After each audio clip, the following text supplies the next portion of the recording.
ಪೊಲೀಸರಿಗೂ ಕೂಡ ವಾರ್ನಿಂಗ್ ಕೊಡ್ತಾ ಇದ್ದೀವಿ. ಸುಮಾರು 60-70ಕ್ಕೂ ಬಸ್ಗಳನ್ನ ನೀವು ತಡೆದಿದ್ದೀರಂತೆ ಪೊಲೀಸರು ನಿಲ್ಲಿಸಿದ್ದಾರೆ.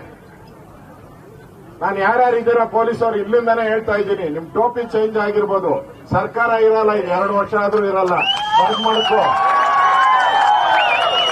ಹರಿಹರ ಬ್ರಹ್ಮ ಬಂದ್ರೂ ಈ ಸರ್ಕಾರನ ಗೆಲ್ಸಕ್ಕಾಗಲ್ಲ, ಆ ಪರಿಸ್ಥಿತಿಗೆ ಹಾಳು ಮಾಡಿ ಇಟ್ಬಿಟ್ಟವ್ರೆ. ಬಿಟ್ರೆ ಸರಿ. ನಮ್ಮ ವಿಶ್ವನಾಥ್ ಬೇಡ ಅಂತ ಹೇಳಿದ್ದಾರೆ, ಹರೀಶ್ ಅವರು ಬೇಡ ಅಂತ. ನಾವಂತೂ ರೋಡ್ ಬಂದು ನುಗ್ಗದೆ, ನಿಮ್ ಎಲ್ಲಿದೆಯೋ ಅಲ್ಲಿವರೆಗೂ ಸರ್ಕಾರ ನುಗ್ತೀರಿ. ಅವ್ರು ಬಿಟ್ಟು ಇಲ್ಲಿ ನಾನು ಮಾತಾಡೋದ್ರೊಳಗಡೆ ಅವ್ರು ಇಲ್ಲಿ ಬರ್ಬೇಕು. ಇಲ್ಲ ಅಂತ ಹೇಳಿದ್ರೆ ನಾನು ರೋಡ್ ಬಂದು ಧರಣಿ ಮಾಡ್ತೀನಿ. ಆಮೇಲೆ ನಿಮ್ ಕತೆ ಬೇರೆ ಆಗೋದು. ಯಾರಿದ್ದೀರಾ ಡಿಸಿಪಿ ಎಸಿಪಿಗಳು ನೋಡಿ ಮಾತಾಡಿ. ಯಾಕೆ ತಡೀತೀರಾ?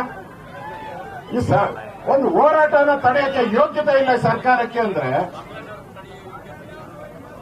ಬಾಂಗ್ಲಾದವ್ರಿಗೆ ಮನೆ ಕೊಡಕ್ಕೆ ರೆಡಿ ಮಾಡ್ತೀರಲ್ಲ. ನಾನು ಮೊನ್ನೆ ನೋಡಿದೆ, ಇಲ್ಲಿ ಬಹಳಷ್ಟು ಜನ ಬಡವರೆಲ್ಲ ಬಂದಿದ್ದಾರೆ. ಗುಲ್ಬರ್ಗಾಯಿಂದ, ರಾಯಚೂರಿಂದ, ಬೀದರಿಂದ, ಬೇರೆ ಬೇರೆ ಹುಬ್ಬಳ್ಳಿ, ಧಾರವಾಡ ಈ ಕಡೆಯಿಂದ ಬೆಂಗಳೂರಲ್ಲಿ ಬಂದಿದ್ದಾರೆ. ಇದ್ರ ಕೆಲಸ, ಗಾರೆ ಕೆಲಸ, ಏನೋ ಮಿಷಿನ್ ತಿರುಗಿಸ್ತಾರಲ್ಲ, ಕಾಂಕ್ರೀಟ್ ಹಾಕೋ ಕೆಲಸ. ಲಕ್ಷಾಂತರ ಜನ ಫುಟ್ಪಾತ್ ಮೇಲೆ ಗಾಡಿಗಳು ಇಟ್ಕೊಂಡು ಫುಟ್ಪಾತ್ ಮೇಲೆ ಇದ್ದಾರೆ. ಅವ್ರು ಕಣ್ಕಾಣಲ್ಲ ಸಿದ್ದರಾಮಯ್ಯ ನಿಮ್ಗೆ? ಅವ್ರು ಕಾಣಿಸಲ್ವಾ ನಿಮ್ಗೆ? ಈ ಬಾಂಗ್ಲಾದೇಶದವರೇನೆ ಕಾಣಿಸೋದು? ಅವರೇನಾ? ನೋಡಿ, ಹಿಂಗೆ ಇದ್ರೆ KSRTC ಬಸ್ ಇದೆಯಲ್ಲ, ಆ KSRTC ಬಸ್ನ ತೆಗೆದಾಕ್ಬಿಡ್ತಾರೆ. KSRTC ಅಂತ ಹೋಗಿ ಬಾಂಗ್ಲಾ ಟು ಬೆಂಗಳೂರು ಬಸ್ ಮಾಡ್ಬಿಡ್ತಾರೆ. ನೋಡಿ ಬೇಕಾದ್ರೆ, ಬಾಂಗ್ಲಾ ಟು ಬೆಂಗಳೂರು ಟ್ರಿಪ್ ಬೆಳಗ್ಗೆಯಿಂದ ಹೊಡಿತಾನೆ ಇರ್ತಾರೆ. ಬರೋರು ಬರ್ರಿ, ಫ್ರೀ ಫ್ರೀ ಫ್ರೀ ಬಸ್. ಯಾರು ಬಾಂಗ್ಲಾದೇಶದವರು ಅಂತಾರೋ ಅವ್ರಿಗೆ ಫ್ರೀ KSRTC ಬಸ್. ಹೊಸ ಕಾನೂನು ತರ್ತಾ ಇದೆ, ತರ್ತಾರೆ ಅವರು. ಮಾನ ಮರ್ಯಾದೆ ಇಲ್ಲ ಇವ್ರಿಗೆ. ನಮ್ ಜನ, ಲಕ್ಷಾಂತರ ಜನ ನಮ್ಮ ಹತ್ರ ಸರ್ಕಾರಕ್ಕೆ ದಾಖಲೆ ಪ್ರಕಾರ 36 ಲಕ್ಷ ಜನ ಬಡವರು. ನಾನು ಹೇಳ್ತಾ ಇರೋದು ಬಡವರು, ಮಿಡ್ಲ್ ಕ್ಲಾಸ್ ಅವರಲ್ಲ, ಹೈಯರ್ ಅಲ್ಲ, ಬಡವರು ಅರ್ಜಿ ಸಲ್ಲಿಸೋರು. ನಮಗೆ ಸೈಟ್ ಆದ್ರೂ ಕೊಡಿ, ಮನೆ ಆದ್ರೂ ಕೊಡಿ ಫ್ರೀ ಅಂತ. ಅವ್ರಿಗೆ ಇಲ್ಲ. ಅಲ್ಲಿ ಆಫೀಸ್ ಹತ್ರ ನಿನ್ನೆ ನಾನು ಹೋಗಿದ್ದೆ, ಹೌಸಿಂಗ್ ಬೋರ್ಡ್. 100 ಜನ ಬಂದಿದ್ರು. ಅವ್ರು ಹೇಳಿದ್ರು, ಬಂದ್ರೆ ನಮಗೆ ಕೇರೆ ಮಾಡಲ್ಲ ಸರ್, ಇಲ್ಲಿ ನಾಳೆ ಬಾ ನಾಳೆ ಬಾ ನಾಳೆ ಬಾ ಅಂತಾರೆ ಸರ್. ಇಲ್ಲಿ ಕೋಗಿಲ್ಗೆ ಹೋಗಿದ್ರೆ ನೀವು ನೋಡಿ, ಇವತ್ತು ಕೋಗಿಲೆಯಲ್ಲಿ ಡಿಸಿನೂ ಕೋಗಿಲ ಅಲ್ಲ ಅವರೇ, ಡಿಸಿಪಿನೂ Kogilu, commissioner Kogilu, tahsildar Kogilu, AC Kogilu, revenue inspector ಎಲ್ಲ ಕೋಗಿಲಲ್ಲೇ ಕೂತವ್ರೆ. ಇಡೀ ಸರ್ಕಾರ ಇಲ್ಲಿ ಬಂದು ನಿಂತೈತೆ. ಯಾರ ಪರ? ಬಾಂಗ್ಲಾದೇಶದ ಪರ. ಇಡೀ ಸರ್ಕಾರ ಬಾಂಗ್ಲಾದೇಶದ ಪರ. ಎಷ್ಟು ಪ್ರೀತಿ ನಿಮ್ಗೆ ಅವ್ರ ಬಗ್ಗೆ, ಎಷ್ಟು ಪ್ರೀತಿ ತೋರಿಸ್ತಾ ಇದ್ದೀರಾ? ಯಾಕೆ? ಓಟು. ನಾನಲ್ಲಿ ಚೆಕ್ ಮಾಡಿದೆ. ನಾನು ಬಾಂಗ್ಲಾದೇಶದಲ್ಲಿ ಇರುವಂತ 16 ಕೋಟಿ ಜನ ಇದ್ದಾರೆ. 16 ಕೋಟಿ ಬಾಂಗ್ಲಾದ ಜನಸಂಖ್ಯೆ. 3 ಕೋಟಿ ಜನ ಕಾಣೆ ಹುಟ್ಟಿದ್ದಾರೆ. ಅಲ್ಲಿ ಬಾಂಗ್ಲಾದೇಶದಿಂದ ಓಡೋಗಿದ್ದಾರೆ. ಎಲ್ಲಿ ಬಂದಿದ್ದಾರೆ ಅವರು? ಎಲ್ಲಿ ಬಂದಿದ್ದಾರೆ? ಬೆಂಗಳೂರು ಬಂದಿದ್ದಾರೆ, ಮಹಾರಾಷ್ಟ್ರಕ್ಕೆ ಬಂದಿದ್ದಾರೆ, ವೆಸ್ಟ್ ಬೆಂಗಾಲ್ಗೆ ಬಂದಿದ್ದಾರೆ. ನಾವು ಅರ್ಥ ಮಾಡ್ಕೋಬೇಕು. ಇವತ್ತೇನೋ 100 ಜನ ಬಂದಿದ್ದಾರೆ ಅಂತ ತಿಳ್ಕೊಂಡಿದ್ದೀರಾ. ನಾಳೆ 2,000 ಜನ ಬರ್ತಾರೆ. ಆಮೇಲೆ 2 ಲಕ್ಷ, 2 ಕೋಟಿ ಜನ ಬರ್ತಾರೆ. ಇವತ್ತು ಕಾಶ್ಮೀರ ಯಾರ ಕೈಯಲ್ಲಿದೆ? ಆ ರೋಡಲ್ಲಿ ನೀವು ಒಬ್ಬರೇ ಓಡಾಡಕ್ ನೋಡೋಣ, ಓಡಾಡಿ ಆಡೋಣ. ಮಿಲಿಟರಿ ಅವ್ರು ಇರ್ಬೇಕು ನಿಮ್ ಜೊತೆ ಓಡಾಡ್ಬೇಕಂದ್ರೆ ಕಾಶ್ಮೀರದಲ್ಲಿ. ಹಿಂದೆ ಕಾಂಗ್ರೆಸ್ ಸರ್ಕಾರ ಇದ್ದಾಗ ಎಲ್ಲರನ್ನು ಬಿಟ್ಟು ಬಿಟ್ಟು ಪಾಕಿಸ್ತಾನದವರೆಲ್ಲ ಬಂದು ಸೇರ್ಕೊಂಬಿಟ್ಟವರಲ್ಲಿ. ಇವತ್ತು ಕಾಶ್ಮೀರಕ್ಕೆ ನಾವು ಖರ್ಚು ಮಾಡ್ತಾ ಇರೋ ದುಡ್ಡು ಕರ್ನಾಟಕಕ್ಕಿಂತ ಜಾಸ್ತಿ ಖರ್ಚು ಮಾಡ್ತಾ ಇದ್ದೀವಿ. ಯಾಕೆ? ಉಳಿಸ್ಕೊಳಕ್ಕೋಸ್ಕರ ನೆಲನ. ಹಂಗೆ ಬೆಂಗಳೂರು ಆಗ್ಬೇಕಾ? ಬೆಂಗಳೂರು ಆಗ್ಬೇಕಾ? ಯೋಚನೆ ಮಾಡಿ. ಬೆಂಗಳೂರು ಆಗ್ಬೇಕಾ? ಆಗ್ಬಾರ್ದು ಅಂದ್ರೆ ಯಾರು ಈ 200 ಜನ ಬಂದಿದ್ದಾರೆ. ಬಂದು ರೆವಿನ್ಯೂ ಅಧಿಕಾರಿಗಳು ಹೇಳಿದ್ರು 150 ಮನೆಗಳನ್ನ ಹೊಡೆದಾಕಿದ್ದೀರಿ ಅಂದ್ರು. ಅಕ್ರಮ, ಕಳ್ಳರು, ಖದೀಮರು, ಬಾಂಗ್ಲಾದೇಶದಿಂದ ಬಂದವರು. ಈಗೇನು ಹೇಳ್ತಾ ಇದ್ದಾರೆ, ಅದು 280 ಆಗಿದೆಯಂತೆ. ಅಣ್ಣ ಸ್ವಲ್ಪ ಇನ್ನೊಂದು ವಾರ ಲೇಟ್ ಮಾಡಿ, ಅದು 2800 ಆಗುತ್ತದೆ. ಎಲ್ಲೆಲ್ಲಿದ್ದಾರೋ ಬಾಂಗ್ಲಾದೇಶದವರೆಲ್ಲ ಇಲ್ಲಿ ಬಂದು ಸೇರ್ಕೊಂಡ್ಬಿಡ್ತಾರೆ. ಆ ಪರಿಸ್ಥಿತಿ ಇವತ್ತು ಕೋಗಿಲಿಗೆ ಬರ್ತಾ ಇದೆ, ಬ್ಯಾಟ್ರಾಯನ್ಪುರಕ್ಕೆ ಬರ್ತಾ ಇದೆ. MLA ಪತ್ತೆ ಇಲ್ಲ. ಯೋಚನೆ ಮಾಡಬೇಕಲ್ಲ, ದೇಶದ ಪ್ರಶ್ನೆ, ನಮ್ಮ ಪ್ರಶ್ನೆ ಅಲ್ಲ. ನಾವಿರ್ತೀರಿ, ನಾವು ಹೋಗ್ತೀರಿ. ಆ ದೇಶ ಇರಬೇಕು, ಕರ್ನಾಟಕ ಇರಬೇಕು, ಕನ್ನಡ ಇರಬೇಕು. ಆಗಿಲ್ಲ ಅಂದ್ರೆ ನಮ್ಮ ಬದುಕು ನರಕ ಆಗೋಗ್ತೈತೆ. ಸಿದ್ದರಾಮಯ್ಯ ಇವತ್ತು ನೋಡಿದ್ರಿ ನಾವು ಇಲ್ಲಿ ಓಂ ಶಕ್ತಿ ನೋಡಿದ್ರೆ ಯಾರನ್ನ ಕೈ ಎತ್ತಿ, ಯಾರು ಓಂ ಶಕ್ತಿ? ಓಂ ಶಕ್ತಿ ಚಾಮರಾಜಪೇಟೆಯಲ್ಲಿ ಓಂ ಶಕ್ತಿ ಮೆರವಣಿಗೆ ಹೋಗ್ತಾ ಇದ್ರೆ ಅದ್ರ ಮೇಲೆ ಕಲ್ಲು ಹೊಡೆದು ರಕ್ತ ಬರೋ ತರ ಹೊಡೆದಾಕ್ಬಿಟ್ಟಿದ್ದಾರೆ ಹೆಣ್ಮಕ್ಳಿಗೆ. ನಾಚಿಕೆ ಆಗಲ್ಲ?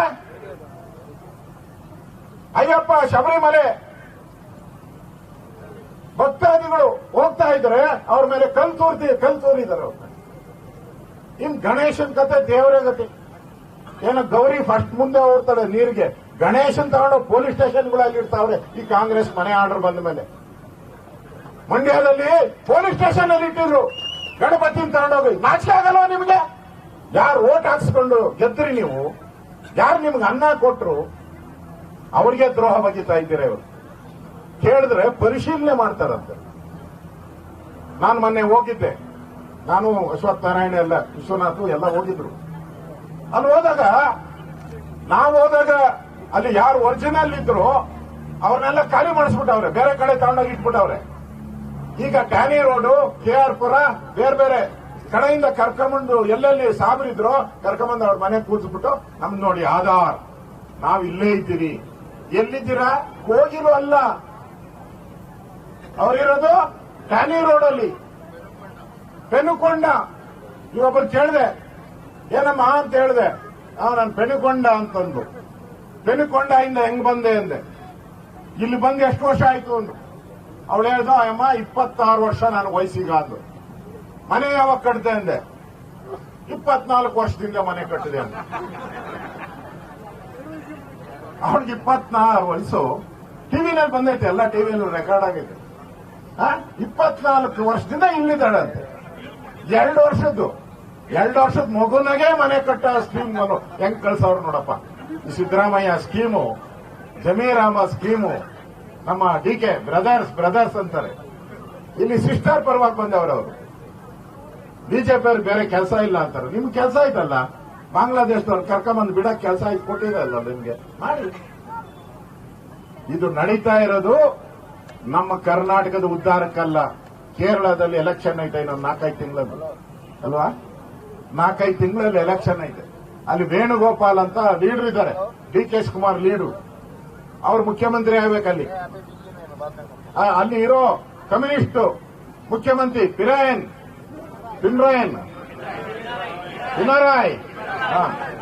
ಪಿಟಿಲ್ ರಾಯನೋ ಯಾರೋ ಬಿಡು, ನಮ್ಗೆ ಅಕಸ್ಮಾತ್ ವಿಜಯನ್ ಅವರು ಮುಖ್ಯಮಂತ್ರಿಯಾಗಿ ಉಳಿಬೇಕು. ಇವೆರಡು ಗಲಾಟೆ ಇಲ್ಲಿ. ಅವರಿಬ್ಬರ ಮಧ್ಯೆ ಯಾರು ಮುಖ್ಯಮಂತ್ರಿ ಆಗಬೇಕು ಕೇರಳದಲ್ಲಿ ಅನ್ನೋದಕ್ಕೆ ನೆಲ ಯಾರ್ದು? ನಮ್ ಕೋಗಿಲು ನೆಲ. ಬೆಲೆ ಎಷ್ಟು ಬಾಳ್ತೈತೆ? 600ರಿಂದ 700 ಕೋಟಿ ಬೆಲೆ ಬಾಳ್ತೈತೆ. ಈ 600-700 ಕೋಟಿನ ಅಲ್ಲೇ ಇದಾರಲ್ಲ ನಿಮ್ ಕೇರಳದಲ್ಲಿ, ಅಲ್ಲೇ ಕೊಟ್ಕೊಳ್ಳಿ. ಅವನು ಯಾವನ ಬಂದಿದ್ದಂತಲ್ಲ, ಅವನು ಯಾರ MLAನೋ ರಾಜ್ಯಸಭಾ MP. ಕರ್ಕೊಂಡೋಗು. ಬ್ರದರ್ಸ್ ಎಲ್ಲ ಯಾಕೆ ಇಲ್ಲಿಟ್ಟಿದ್ಯಾ? ಬ್ರದರ್ ಎಲ್ಲ ಅಲ್ಲಿಗೆ ಕರ್ಕೊಂಡೋಗಿ. ನೀನು ನಮ್ಮನ್ನೆಲ್ಲನೇ ಯಾಕೆ ಕೊಡ್ತಾ ಇದೀಯಾ? ಇದು ನಮ್ಮ ಪ್ರಶ್ನೆ. ಕಾನೂನು ಪ್ರಕಾರ ನಾನು ಹೌಸಿಂಗ್ ಬೋರ್ಡ್ಗೆ ಹೋಗಿದ್ದೆ, ಅರ್ಜಿ ಹಾಕ್ಬೇಕಂದ್ರೆ ಅರ್ಜಿ ಹಾಕಂಗಿಲ್ಲಂತೆ. ಆನ್ಲೈನಲ್ಲಿ ಅರ್ಜಿ ಹಾಕ್ಬೇಕಂತೆ. ಆನ್ಲೈನಲ್ಲಿ ಅರ್ಜಿ ಹಾಕ್ಬೇಕು. ಅದು ಆಶ್ರಯ ಸಮಿತಿಗೆ ಹೋಗ್ತೈತೆ, MLA ಇದರಲ್ಲಿ. ಅಲ್ಲಿಂದ ವೆರಿಫಿಕೇಶನ್ ಆಗಿ ಹೌಸಿಂಗ್ ಬೋರ್ಡ್ ಬರಬೇಕು. ಇದೆಲ್ಲ ಬರಬೇಕಾದ್ರೆ ಎಷ್ಟು ಬೇಕು ಅಂದ್ರೆ ಅವ್ನು ಬೇಕು ಸರ್ 1.5-2 ವರ್ಷ ಬೇಕು ಅಂತ. ಈ ಕಳ್ಳರು ಕಾಂಗ್ರೆಸ್ ಅವರು 2 ದಿನದಲ್ಲಿ ಮನೆ ಕೊಡ್ತೀನಿ ಅಂತ. ಅಧಿಕಾರಿ ಕೇಳಿದ್ರೆ 2 ವರ್ಷ ಬೇಕು ಸರ್ ಅಂತ. ಇವೆಲ್ಲ ಸ್ಕ್ರೂಟಿನಿ ಆಗಬೇಕು, ಬರಬೇಕು ಅಂತ. ಅಂದ್ರೆ ಎಷ್ಟು ಅರ್ಜೆನ್ಸಿ ಇದೆ ಅವ್ರಿಗೆ ಮನೆ ಕೊಡಕ್ಕೆ, ಎಷ್ಟು ಅರ್ಜೆನ್ಸಿ ಇದೆ ಅನ್ನೋದನ್ನ ಅರ್ಥ ಮಾಡ್ಕೊಳ್ಳಿ. ಇದು ನಮ್ಮ ಪ್ರಶ್ನೆ ಅಲ್ಲ. ಇದು ಬಿಜೆಪಿ ಅಂತಲ್ಲ, ಕನ್ನಡಿಗರ ಪ್ರಶ್ನೆ. ಈ ನೆಲ ಇಲ್ಲ ನಾಳೆ ಬಾಂಗ್ಲಾದೇಶ ಅವ್ರು ಬಂದು ಹಿಂಗೆ ಸೆಟ್ಲ್ ಆಗ್ತಾ ಇದ್ರೆ ಇಲ್ಲಿ ಕಳ್ಳ ಕಾಕರು ಜಾಸ್ತಿ ಆಗ್ತಾರೆ, ದರೋಡೆ ಜಾಸ್ತಿ ಆಗ್ತದೆ, ಡ್ರಗ್ ಮಾಫಿಯಾ ಜಾಸ್ತಿ ಆಗ್ತದೆ. ಅವ್ರನ್ನ ಕೇಳೋರು ಯಾರು ಇಲ್ಲ. ಈ ಪರಿಸ್ಥಿತಿ ಬಂದಿದೆ. ಇದರ ವಿರುದ್ಧ ನಾವಿವತ್ತು ಕರ್ನಾಟಕ ಉಳಿಸಿ, ಕರ್ನಾಟಕವನ್ನ ಕನ್ನಡಿಗರಿಗೆ ಉಳಿಸಿ, ಬಾಂಗ್ಲಾ ಮಾಡಕ್ ಹೋಗ್ಬೇಡಿ, ಬಾಂಗ್ಲಾ ಮಾಡಬೇಡಿ ಇದನ್ನ ಅನ್ನೋ ಎಚ್ಚರಿಕೆಯನ್ನ ಕೊಡಕ್ಕೆ ಇವತ್ತು ನಾವು ಸೇರಿದ್ದೀರಿ. ತಾವು ಇಷ್ಟೊಂದು ದೊಡ್ಡ ಸಂಖ್ಯೆಯಲ್ಲಿ ಬಂದು ನೀವು ಕೂಡ ಬೆಂಬಲವನ್ನ ಕೊಟ್ಟಿದ್ದೀರಿ. ಇಲ್ಲಿಗೇನು ಹೋರಾಟ ನಿಲ್ಲಲ್ಲ. ಪ್ರಾರಂಭ ಆದ ದಿನದಿಂದನೂ ಕೂಡ ಇವತ್ತವರೆಗೂ ಕೋಲಿಗೋಸ್ಕರ ಧ್ವನಿ ಎತ್ತುತ್ತಾನೆ ಇದ್ದೀರಿ, ಮುಂದೇನು ಧ್ವನಿ ಎತ್ತುತ್ತೀರಿ.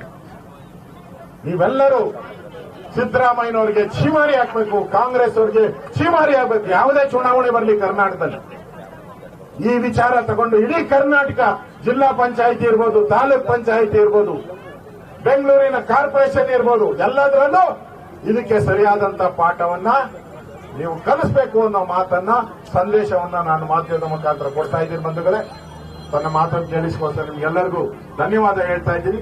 ಭ್ರಷ್ಟ ಕಾಂಗ್ರೆಸ್ ಸರ್ಕಾರಕ್ಕೆ, ಕನ್ನಡಿಗರಿಗೆ ದ್ರೋಹ ಬರೀತಾರ ಸರ್ಕಾರಕ್ಕೆ ಉಳಿಸಿ ಉಳಿಸಿ ಕೋಗಿಲು ಉಳಿಸಿ ಉಳಿಸಿ ಉಳಿಸಿ ಉಳಿಸಿ ಉಳಿಸಿ. ಧನ್ಯವಾದ. ನಮ್ಮ ವಿಜಯವಾಹಿನಿ ನ್ಯೂಸ್ ಚಾನೆಲ್ನಲ್ಲಿ ಪ್ರಮೋಷನ್, ಜಾಹೀರಾತು, ಅಡ್ವರ್ಟೈಸ್ಮೆಂಟ್ ನೀಡಲು ಸಂಪರ್ಕಿಸಿ 9535808456.